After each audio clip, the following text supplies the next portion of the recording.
So this week I read a biography of the band called American Woman, the story of the Guess Who by John Einerson. It's no longer in print. It's not on Kindle. It's not on Audible. I was lucky enough to get a copy here, delivered fast enough from Amazon that I could read it this week. So I was very excited. Now, the story of the Guess Who is a story of the unlikeliest of rock stars coming from the unlikeliest of places, a group with a less than hip image, no debaucherous stories of drunken orgies or trashed hotels, but a group that somehow managed to become rock stars in the US, at least for a little bit. So the story of the Guess Who begins, no big surprise, in Canada, specifically in the city of Winnipeg in the province of Manitoba. Now, Winnipeg is about 70 miles north of the US border, but that's the border of North Dakota, so that doesn't really count. So for an actual reference, it's about 500 miles northwest of Minneapolis, Minnesota, which is the nearest big city. I apologize for pissing on all of our North Dakotan Dakotoan Yeah. fans. I assure you, us coastal elites don't think Minneapolis counts either. No. Well, that's just because Rob hates Prince, okay? Right. I And might Rob, live on the like you, coast, but don't let me in with you all. There's nothing elite about Delaware. We all understand this. oh, Thank you. Thank you. Rob, like you, I never realized how far back A, this album went, or B, this band went.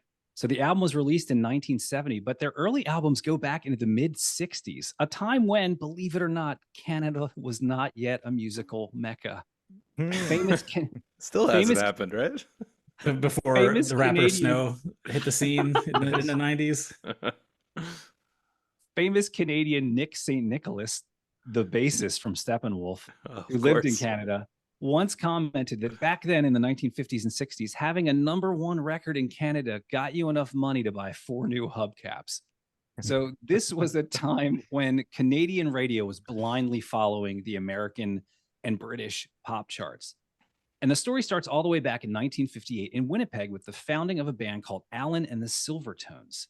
The band was started by a guy named Alan Coble, but he quickly changed his name to Chad Allen and started this band, Alan and the Silvertones. Chad was a baby boomer, grew up in a middle-class family in Winnipeg. He grew up playing accordion, my kind of guy. But in the 1950s, that all changed with the arrival of rock and roll, specifically Bill Haley and the Comets' Rockin' Around the Clock, which, sidebar, I feel like there's got to be a documentary just on that song. I can't imagine how many ships that song set sail in terms of rock and roll in the world. Unbelievable. Yeah. You mean he's playing rock and roll music and he's white? Let's sign on for that. Yeah. I also read that I think we've talked about it in previous episodes, that he also toured the UK very early on at a time Bill when Haley, yes, that's right. other rock acts were not doing that. And so he influenced a lot of the UK scene. So after hearing rock music, Chad puts down the accordion and picks up a guitar because it was Bill Haley himself who once said, "Accordions don't get you laid." And so, I'm kidding, of course. So in junior high, Chad Allen puts together Challenge a accepted. band. Chad Allen puts together a band with a bunch of friends and classmates called Allen's Silvertones. They started playing out in the community clubs, which were the spot to be as a teenager or a kid in Winnipeg in the 1960s. So Canada had this really robust scene of community clubs. Interviews with Neil Young, he said that these are the hearts of these small towns in Canada. They were basically, think of like a VFW hall, a multi-purpose room where every weekend you had a really hot rockin' band and everybody was there, kind of the focal cultural point of a town. Now, Well, there it's was not like another, you can just be out walking around in that 6 feet deep snow, right? You need somewhere to go in and get well, warm. below, yeah, right. Drink. That foot traffic, man. Gotta feed the masses. There was another guy also playing guitar in Winnipeg, and that would be Randall Charles Bachman, better known as Randy Bachman.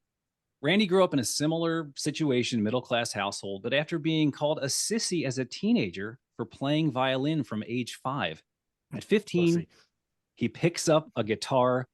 Bill Haley also famously said playing violin doesn't get you laid. So now, similar to Chad Allen, Randy fell in love with rock and roll. And in the late 50s, after seeing Jerry Lee Lewis at a concert in Winnipeg, he grabs the guitar and he just starts going crazy on it. He's teaching himself by ear. He eventually stumbles across another guitar player named Lenny Breau. who was really a guy on the scene at the time. He was a super pro in the area. He specialized in playing the Chet Atkins style of guitar. Are you familiar with this? Like chicken It's- picking? Yeah, kind of like chicken picking, where you're simultaneously doing a bass rhythm on the notes with your thumb. You're also picking chords while also maybe doing a melody with your pinky or something like that. So it's a pretty complex way to play the guitar, but it makes it sound really full. You're not just doing melodies, you're almost self-accompanying with the guitar. You know, It's complete. a pretty badass guitar style. It's a great Yeah. guitar style. Well, I wanted to mention to you guys on the podcast live that I saw Steve Vai last weekend, and he had that three-headed guitar called the Hydra. And not only did he play it, he played it in such a way for a song where he literally played all the necks simultaneously. It was wild. It was Okay. wild. Even the little harp edition that he had on the back. Everything. He had this coordinated dance where his arms were just flailing around at record speed, and he was hitting everything, and he was tapping on the bass, and he was playing the bass, and he was shredding, and he was doing rhythm. It was wild. Real It's all been pioneer of done. minimalism. What was the guy from the 80s? Michelangelo, where he'd play them and they like shaped like a V and he would play with both hands. He was like a shredder guy from the 80s. I don't know. Somebody write in and let me know if I'm right. So, where are we? So this guy, Lenny Bro, lived in Winnipeg for about 15 years and even had his own variety show on a Winnipeg television station. You And mean he was the also Winnipeg television the station? Winnipeg.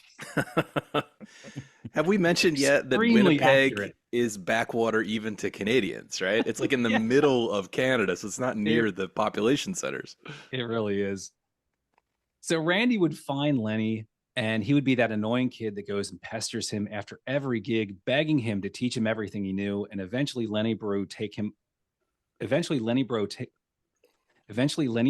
him up and taught him guitar for a number of years. So from interviews in the book and a documentary I saw, it sounded like Randy Bachman was a real musical savant, a guitar savant. He picked things up by ear the first time, mimicking different styles almost immediately after hearing them. And in the early 1960s, he was the most advanced guitar player in Winnipeg, which, as I Wow. say that, Man, probably tough- doesn't mean a hell of a lot. some tough sledding up there. He was TCB, as they Yeah. say. Foreshadowing. Yeah, I was gonna say, Thank you. putting that guitar playing into overdrive, baby. So, no big surprise, Chad Allen takes notice of Randy Bachman and pulls him into his band, the Velvet Tones. They start playing better gigs, which, again, what does that even mean? It means bigger community halls. Yeah. But they're still, they're mainly playing in this community circuit. They're not really playing out at many actual venues. 1961, they kick out their drummer. Yeah, 1961. These guys go back really far. They pick up another drummer named Gary Peterson. Gary Peterson, hang on. All right, at this point in the band's history, the lineup is a guy named Jim Cale on bass, Bob Ashley on keyboard, Gary Peterson on drums, Chad Allen on guitar and vocals, and Randy Bachman on guitar. They changed their name to Chad Allen and then the Reflections because apparently Silvertones wasn't cool enough. And pretty soon, they're the biggest band in Winnipeg. Again, put it in context. Well, there also just weren't that many bands at that time. But we're talking Right. pre-Beatles coming on the 60s, scene, man. right? That was Early the 60s. Yeah, that was the big moment. So that is super early. I agree. You were definitely an oddball if you were even in a band at that point. And they're still playing cover music at this point, right? They're playing rocking around the clock, everything that's out and that's cool in the US charts and in the British charts. Wearing suits with the slicked over hair Yes, and whatnot. totally. Yeah. And like you said, Winnipeg is pretty insular at this time. There's a lot of pride in Winnipeg. So people are just thrilled that there's an actual rock and roll band in their town playing the stuff that they're hearing on the radio. All right. Now, also wandering around Winnipeg as well in a small band called the Deverons is a 14-year-old kid named Burton Cummings. And whenever he had a night off, he would go check out the Reflections and was just floored with the stage performance and the musicianship. And specifically, a lot of young guitar players would just show up to watch Randy Bachman play guitar. And another person who had actually come to watch Randy Bachman was somebody named Neil Young. He was leading his own band at the time called the Squires in Winnipeg.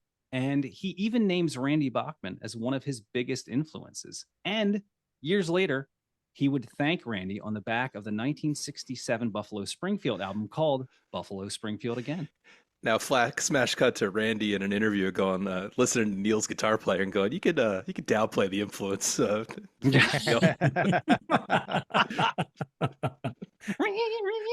do not endorse that endorsement. All right. In late 1962, the band decides it's time for a demo, so they drive down to Minneapolis to record a demo at a 3-track recording studio. The 8-hour drive was worth it because the best studio in Winnipeg only had 2 tracks available. How long does that take with the sled and the sled dogs to get there? Just 8 hours? It's like half of the Iditarod, I think. I don't know. How much jerky did they have to pack? Jesus. We've lost all our Canadian listeners at this point. I'm going to send an alternate email for Canadians to send their hate mail towards. Dedicated mailbox. They have a bit of a disaster in the studio with gear breaking, and when it came time to print the record, the pressing plant screwed up the labels and swapped the A side and the B side, so it was a bit of a disaster. Not a super success. But they released that in 1963. It got some play on Winnipeg radio, but it didn't really sell anything. Now, Really? I feel like everybody in Winnipeg could have bought the album. They wouldn't have sold out of the initial pressing. we made 12. We sold out. So the band is gigging a lot, but they're not making a lot of money. No big surprise. In fact, the band's leader, Chad Allen, had just started college. Randy Bachman was also in college. Gary, the drummer, was still in high school. Bob Ashley, the keyboard player, was working for the Canadian Wheat Board. Whoa. And Jim, the bassist, was doing back office work at a lumber company. All right. Then in 1963, a major Canadian label called, this is the most Canadian record label you could imagine, Quality Records, asks the band to head to Minneapolis again to record 4 songs in the hopes of getting a decent single out of it. But that again goes nowhere. But they were a Winnipeg band who were cutting records, and the locals love this. Someone from our town is actually creating and recording music. Yeah. This is so cool. They were huge with the Ice Road Truckers Union. Now, the band keeps gigging, and they're spreading their wings a bit more. They're playing in areas like Saskatchewan, Alberta, North Dakota, Minnesota, and Northwestern Ontario. Oh yeah, on the old Beavertail circuit. Hey, it's international, baby. I want you in North Dakota. The Fur Trappers Union as well. Basically, they're making enough money to eat and to make it to the next gig in a station wagon that they borrowed from the drummer's dad. So we're in 1963 now, and all over England, there's a little band called the Beatles who are making quite a splash. And a friend of the band, we're still talking about this initial iteration of Chad Allen and the Reflections. This friend had access to a lot of UK imports, and the Reflections got a hold of what I assume would have been the album Please Please Me by the Beatles, and they learned a ton of those tunes and incorporated them into their live set. So they started playing Beatles songs a full 6 months prior to the Beatles' 1964 Ed Sullivan appearance. This meant that Chad Allen and the Reflections became an even bigger fish in a super small pond, and were called the best jukebox band in the city. To be clear, to get to that pond, you have to drill a hole in the ice, sit over top of it for long hours. Oh, good Lord. Let's just go all in on this. Yeah. All right, we're going to call it early. We're going to vote.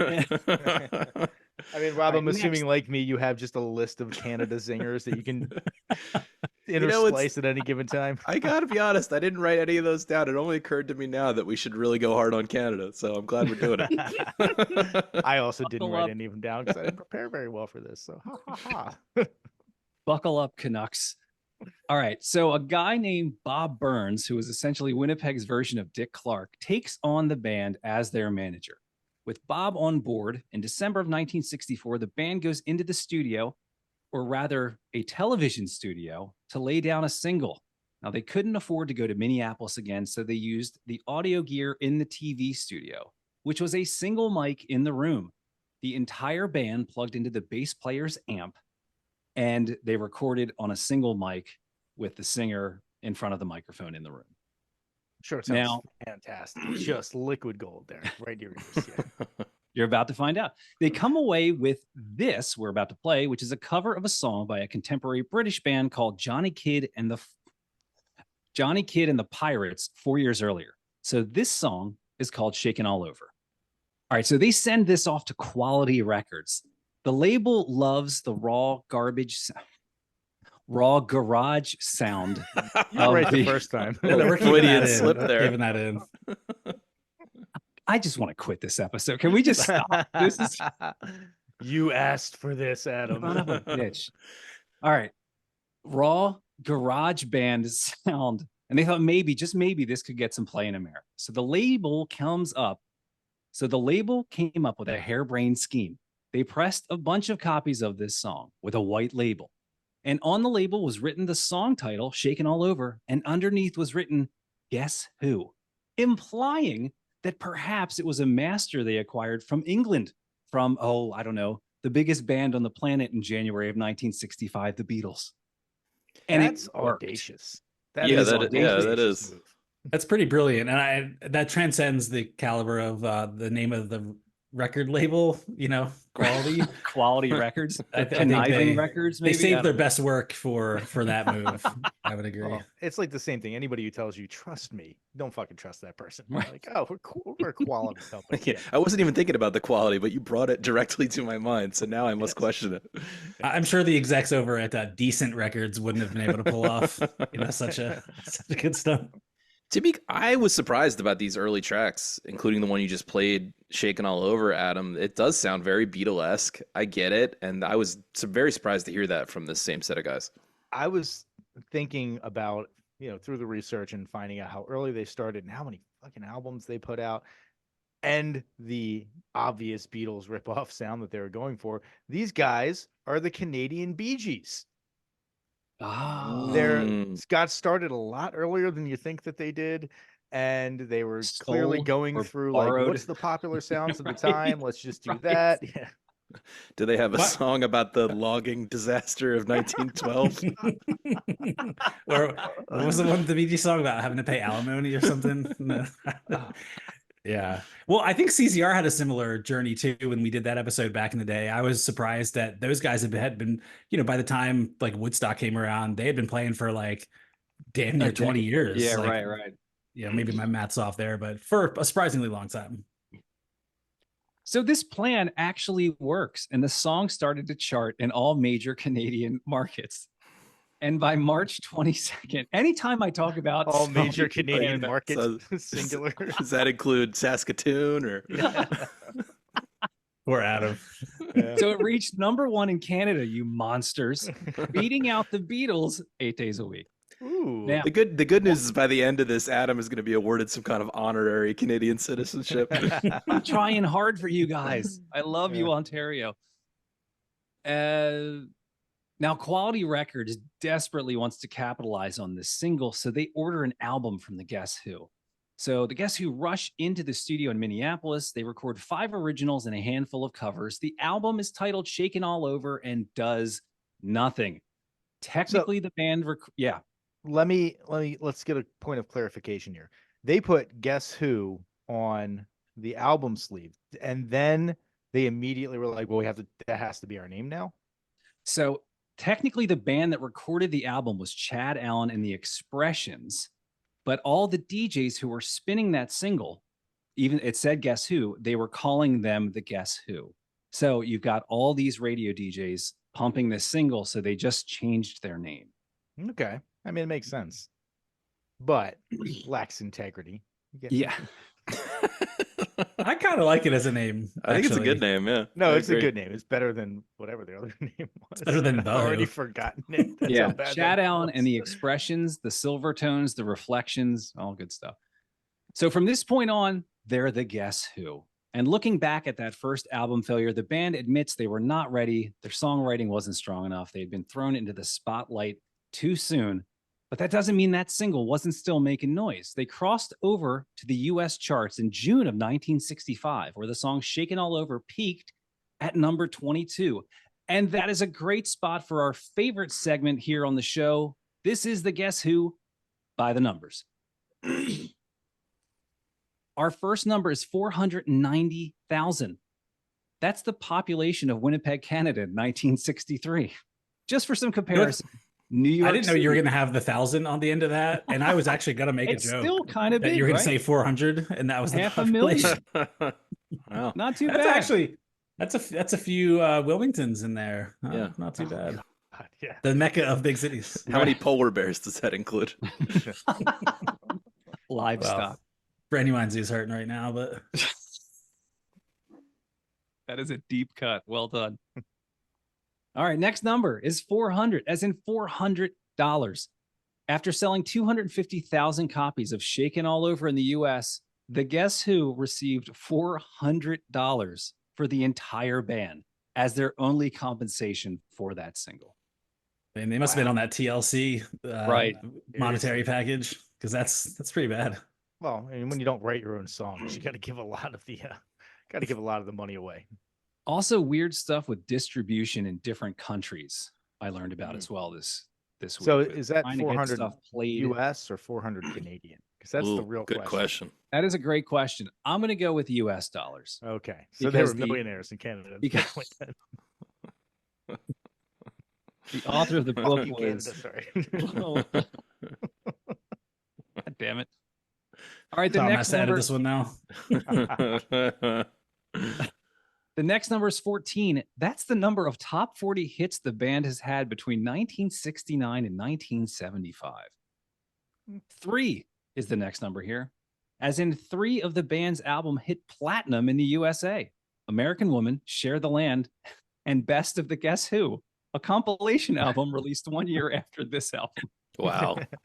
It's mostly just like the A side of American Woman and the A side of Share the Land. It actually is. It's like It's like when the Red Hot Chili Peppers released the greatest hits after Californication. It's like, you've only had 2 relevant albums. Like, let's not like, yeah, later on they can justifiably do that, but it's felt a little premature, maybe. all right. Our Well- next number is yeah. Go ahead. I was gonna say we talked about on the Eagles episode that we validated that they released a premature greatest hits because Hotel California came after the greatest hits. So in a Yeah. way, their continued yeah. success is what invalidated the greatest hits album. So you know what I'm saying? It's like that's the Chili Peppers saying we don't believe in ourselves. We got nothing more. to We got put out. nothing Oh yeah, more. yeah. All right, our next number is the number 5, and that's the number of albums they released in the 3 years between 1969 and 1971. They were busy. Next number is 2 million. According to Cashbox, the financial journal of the music industry, the Guess Who had $2 million in earnings in 1970 alone from record sales and contracts and concerts. Hey, now we're talking. Yeah, it's a lot of maple syrup. No. Number 28, that's the number of consecutive days the band played in 1965 at one point. Not 100% sure of the timing, but I gleaned from an interview with Burton Cummings it was likely during the Shaken All Over craze. So over the course of a month, they hit 28 different towns in a row. Each night was 4 one-hour sets, and they would get $400 a night for the entire band. Well, now we know why they have to extend their songs. Yeah, seriously. Seriously, Yeah, 4 1-hour Dude, that sets. third hour, man, it's like fucking chaos. This is Share the Land. One more round. Everybody in the back. Yeah. And finally, our last number is the number 1. And this is my turn to be selfish. And that's because I want to tell you that the number 1 thing you can do to support our mission here at 1001 Album Complaints is to go visit our Patreon page and sign up. Sure, there's an option where you can send us $5 a month to get access to some quite hilarious bonus content.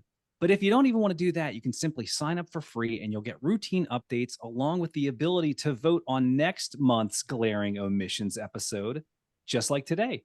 You'll be given 3 albums by one of the other complainers on the show, and then you can vote on which one gets the deep dive treatment. So head on over to patreon.com/1001 album complaints. And as always, the link is in the episode notes. Was everything I said there true? I think that's accurate. Yes. All right. When we last left the band, they had just landed their hit single, but the accompanying record was lackluster in both composition and sales. But the band is now at least inspired and are playing a ton, sometimes 2 to 3 gigs per day at different venues. And for the remainder of 1965, they're in and out of the studio trying to cut hit singles and also touring like dogs, but seeing nothing for it. You mean touring with dogs, right? 'Cause the dogs With the Idiotareds, yes. with the sled dogs. It keeps getting better. Yeah, you're not getting out of this one, Adam.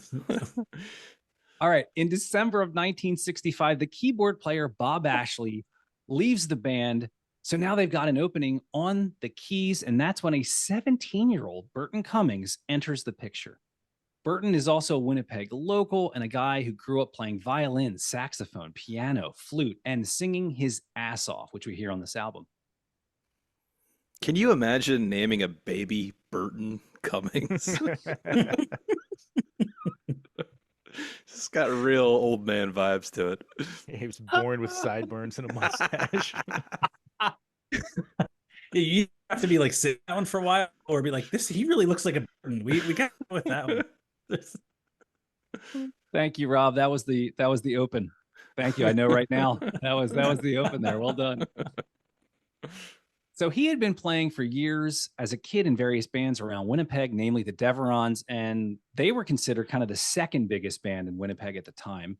So the Guess Who approached him, asked if he wanted to join. At first, he thought it was a joke, but he quickly agreed to join the biggest band in the country at the time. So now that move benefited everyone. The Guess Who needed a shot of enthusiasm, and Burton Cummings, he wasn't a kid, but he brought in this attitude of, I just don't give a shit. An attitude that they really needed at the time. He was younger. I think he was 4 years younger than the youngest member in the band. And he had that screamer energy that they didn't have in the band. Also a time when things were getting a little more rock and roll. So it made sense to bring him on. So Randy Bachman is 21. Chad Allen was 22.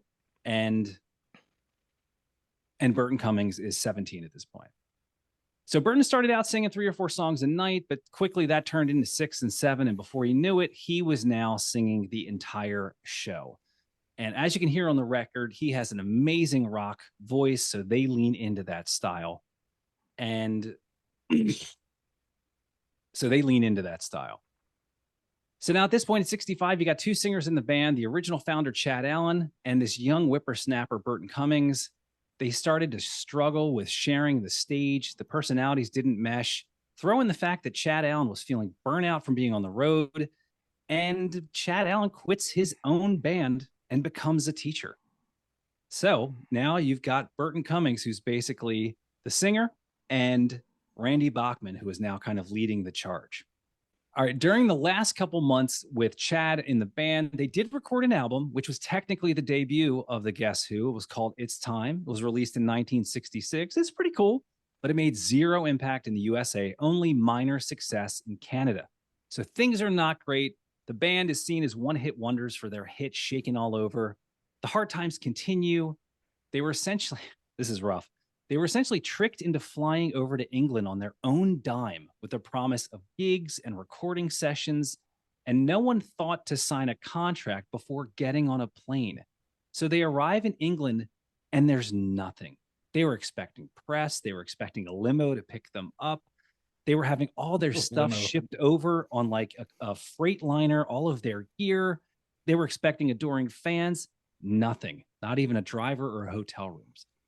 So it turns out that it was a super shady company who was looking to bring them over and then to strong arm them into signing a record deal, because now there are a bunch of Americans with nothing in England. They call it Integrity Records or something like that. By the way, did you see how Adam just sneakily landed the worst Canadian burn of all, which is he just called them Americans? Oh. All right, I'm going to say the word Canadians and see if I can splice that in. Canadians. All right, so they tell those scammers to get lost. They wind up staying in England for 12 days on their own dime. Now, the company in England that had done distribution for Shakin' All Over felt really bad for them. So they helped them out and gave them a little bit of time in a recording studio where they recorded a few songs in London. The band comes home after 12 days with their tails between their legs. $25,000 in debt to Air Canada. So instead of returning home as rock stars, they were back to playing the same community clubs that they had been playing for years, except now every dime they earned was going to Air Canada. That feels like it would be a lot of money now for that to happen. 25 grand for a bunch of guys in 1960 And gear or whatever. I mean, that seems pretty fucking hefty. Yeah. Yeah, no wonder that they were not wooed to this. So they somehow get a manager when they're back in Canada, and they get a gig as a house band on a weekly television variety show in Canada called Let's Go, the host of which, ironically, was Chad Allen, the old singer of the band. So they do this gig for 65 weeks to help pay down their debt to Air Canada. It also helped to keep the band's music and names in the ears of the teenage market that was watching this Let's Go show in Winnipeg. So this gig, this TV gig, also afforded them time and freedom to start writing music instead of playing 5 sets a night. So Burton Cummings and Randy Bachman began to write a lot. Every day they'd get together, throw around lyrics and ideas. They wanted to be the next Lennon and McCartney. And this is still the time of the single. So the band is continually trying to write and record the next big single. They're not focused on albums. That's not in their purview right now. I'll try to speed this up. I know we're all right. They meet up with a Toronto-based commercial jingles producer named Jack Richardson, and he helps them produce a few more singles, and he believes in the band so much that he mortgages his house to pay for a week of studio time in New York City in September of 1968. With some negotiations by Richardson, the band leaves New York with a record contract with RCA and the completed tapes of what would be their second album as the Guess Who, an album called Wheatfield Soul. So 8 of the tracks on that album were written by Bachman and Cummings, and the lead-off single was These Eyes. This is probably a song you've all heard, you're familiar with. Great song, had a 19-week run on the US Billboard charts. And as that song began climbing in the charts, the band was happy, but they were somewhat pissed that their first big hit single was a soft ballad with a string section. They didn't want to be pigeonholed, so they were a little bit annoyed. But they quickly got over that when These Eyes hit #1 on the US Billboard charts in April of 1969, and that completely changed the trajectory of the band. So the guy who mortgaged his house, what was his return on that? Because that was a pretty good. solid gamble. Yeah, that's pretty solid. He probably got cut out of it. Like, the next album, he gets nothing. He gets cut out. Nice credited on this album, right? Okay. Still paying back that. And I've poken around. I noticed that he also is credited as the producer on Bob Seger's Night Moves. Ooh, man, it's got a career. Nice. Yeah, that's some street cred. So all of 5 months later, These Eyes has sold 1 million copies as a single. So the band goes back to New York between tour dates in April and May and records Canned Wheat. This is considered to be a spotty album, kind of rushed. They weren't really on their game. They were in a giant studio that was not like a tight personal studio. They were basically on a sound stage where an orchestra would be. Nobody really liked the recording process. And also very clearly they were just trying to capitalize on the first album. Get back into the next studio. one is Canned Wheat. Like, yeah, come on. Yeah. Now Canned Wheat did have. So it's a weird thing. It's like Rural Juror from 30 Rock. Well, this had something to do with like the wheat industry in Winnipeg, right? Yeah. Okay. That's all I got from it. I didn't actually research that album, but I assume in Winnipeg. You didn't research the wheat industry of Winnipeg in the 1960s? How dare you? Blacker. Were they trying to compete with the was it the Whole Oats or whatever that Hall & Oats the record lumber was? Oh. So Canned Wheat did have a couple solid tunes on it, though, namely No Time and Laughing.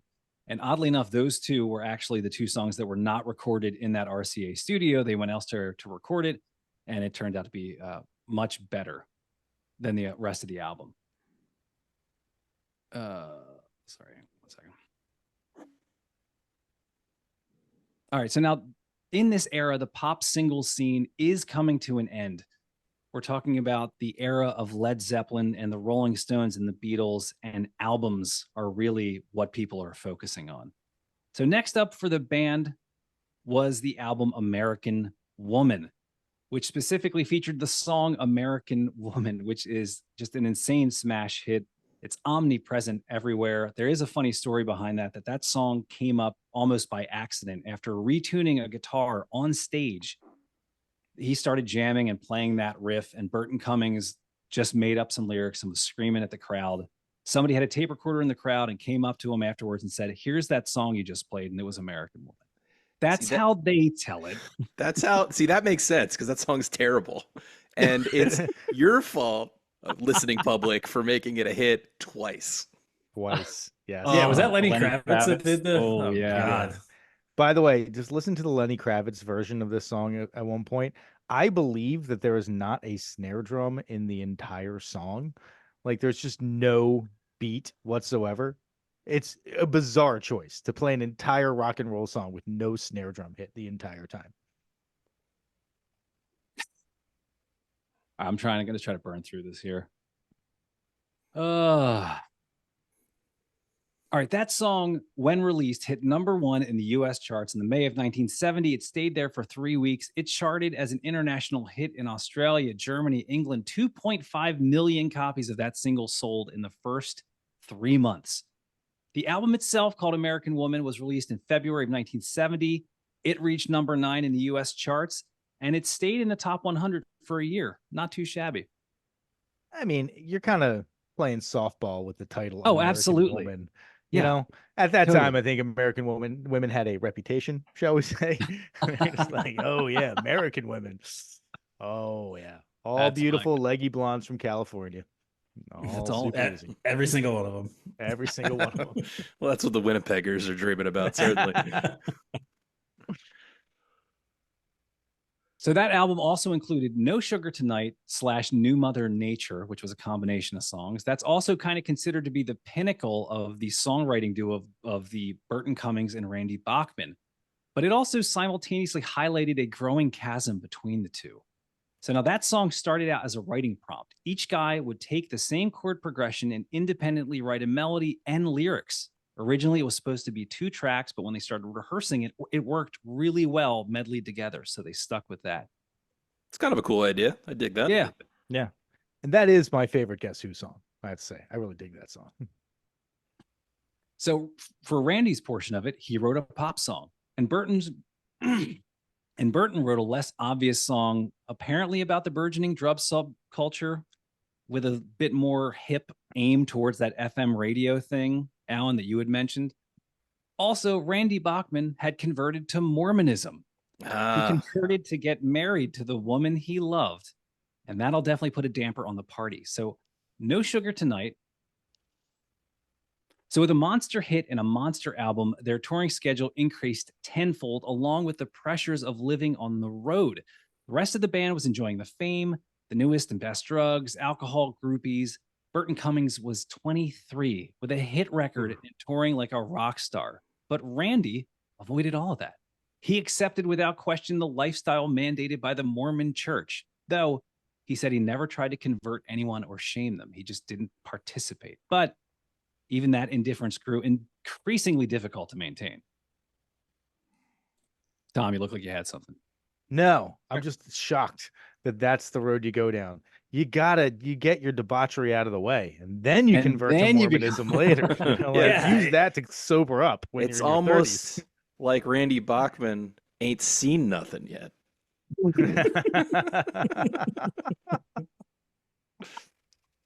That's where we should cut the episode right there. Let's not even talk about the songs.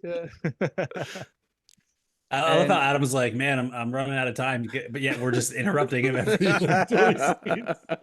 I love that this will be the album that's like an hour and 50 minutes long, the longest one in history. We're still gonna vote no. Screw you.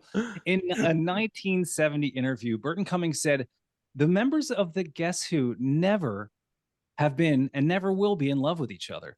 We all respect Randy's outlook. He married a Mormon girl and he's very much into religion and that whole trip." So there's a chasm already growing here between these guys. In addition to the drugs and religion side of things, there was also an escalating resentment over roles and power in the band. Randy was a taskmaster, basically called all the shots, but Burton, as the frontman and the new face of the band, wanted more control. Now, somewhat behind the scenes, Randy Bachman was taking the songs that got rejected by the Guess Who that he would bring to them and was funneling them into a publishing and production company to get his songs to local Canadian acts. His long-term goal was to work into the production and writing stable, which is a longer lasting and more lucrative long game. Pretty smart guy. But it all came to a head at Randy Bachman's final performance with the band in May of 1970. And there's two very different stories that are told here. According to Randy, he'd been having gallbladder issues for months, like really bad. Before gigs, he was vomiting blood in the bathroom at all the shows. He had to be taken to the hospital on a couple occasions because he thought he was having a heart attack. It was all just too much for him. His health, he had a young son and a baby girl on the way. The band had hit number one. They were pulling in $10,000 per gig in 1969. So he left. Now, Burton Cummings had another version of the story. According to him, they fired Randy because they found out about his other business dealings and thought he was manipulating the band to support his other financial interests, like deliberately booking shows or recording sessions to coincide with him trying to set up his production company and writing efforts. So Burton and the other members say they got together and voted him out. So pretty acrimonious, no love lost. At this point, was he the only remaining founding member of the band? No, there's a guy named Jim Cale who was the bass player. Yeah. And I believe the drummer. No, the drummer was the original drummer, but back when they became the Guess Who, right? He was still the right. Yeah. Well, look, I think we all know if you keep the same bass player, it's total continuity, and the essence of the band remains throughout. Works for Iron Maiden. True. So the press thought Randy was insane for leaving the band at their highest point to date and leaving all that money and fame on the table. Someone had to let it ride, man. Someone had equated it to John Lennon leaving the Beatles immediately after releasing Rubber Soul. But not to worry, Randy Bachman would go on to start, as you've heard the references, Bachman Turner Overdrive in 1973. What? Who said that? I need to cite your sources here. So Randy had always exerted that tight rein over the band, but now Burton viewed himself as an equal, and he was really able to shine, and he had reached maturity as a singer and songwriter and musician.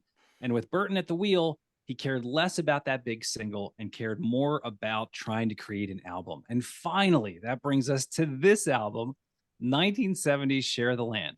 Now, the band is missing their main guitarist, Randy Bachman. So they go back to Winnipeg and get two of the best guitarists on the scene at the time, a guy named Kurt Winter and Greg Lescue. The newly formulated band goes into the studio in early June of 1970. So Kurt Winter, who had been in a band in Winnipeg prior to jumping into the Guess Who, he brought a lot of material with him, which a lot of it makes it onto the album. There's also some drama there because the band he was in Winnipeg was called Brother, and they were playing the songs that Kurt took to give to the Guess Who. So, damn. By the way, that sounds like some Spinal Tap shit. It's like, hey, it's better than one guitar player, two guitar players. I think it's heartwarming. I think it's heartwarming that because I watched the little documentary about Burton Cummings, and they talked about how they had some clout. They could have gotten a guitar player from almost anywhere, but they were like, no, we need him to be a Winnipeg guy. We're staying close to home. And they got two. Yes. It's a guitarist by committee approach. Yeah.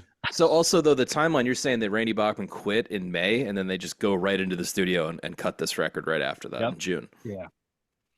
So the band... that makes sense because, I was going to be a little bit snarky about this earlier, where one of the things I kept coming into over and over again in different reviews was this idea that, and Rob, you actually said this in your tweet, I think something to this effect, but like, it was better than it should have been, or... which I think makes sense when you but play damn this it, that's not enough for us. Well, it's not enough. I think that if the selling it's point like when your kid makes you an omelet and it's not that good, but it's better than it should be. No gummy bears this time. All right. So logically speaking, it tracks, but I just found that kind of a funny piece there.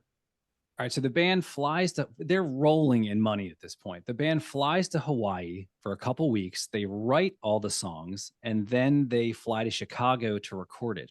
And they release it just as American Woman is coming down off the charts. So this was the first album without the founding member, Randy Bachman. And it was their second biggest selling album in the USA in retrospect. And for our quick epilogue, Randy Bachman goes on to write and record 7 more albums with the guests, not Randy Bachman, hang on. Burton Cummings, sorry. So here's our quick epilogue. Burton Cummings would go on to write and record and release 7 more albums with the Guess Who up through 1975 when he left the band. There's still plenty of animosity to go around, though. In 1987, former bassist Jim Cale discovered that the name The Guess Who was not trademarked. So he files the registration and shortly thereafter owns the name, which he then used to assemble a band and tour as the Guess Who. In 2006, drummer Gary Peterson and Jim Cale still owned the name for performance purposes and hired a bunch of guys, as in no original members, to perform as a tribute band. I mean, a gig is a gig, but Jim Cale even called this iteration of the band a band of trained monkeys. I mean, Hey, I respect that You could be in move. Corey Feldman's backup band, right? Like things could get worse, right? And as recently as last month, based on the air date of this episode, Burton Cummings filed a lawsuit that would fine anyone, the performer or the venue where it's being performed, anyone who played any material written or co-written by him, which would actually stop any money coming into Burton Cummings from those performances. So I didn't realize you could do that. He doesn't want anyone to cover the material. Like we Nobody. can't go play tonight at the local VFW. I think at the VFW you'd be fine, but if you were going to try to make any real money off of it, you're going to get sued, and so is the venue. So that essentially shut down the current tribute band that literally has no original members and are calling themselves the Guess Who. How many Winnipegian tribute bands are there though for the Guess Who? You know, like the Guess Hosers or whatever the fuck Probably you want to call it. Like I'm sure there's a million of them out there. You got to be hometown heroes, right? There you go. Yeah. Yeah. All right, gents. There's the story of the Guess Who. As much as I could cram it down, what do you say we jump into some songs? Let's do it.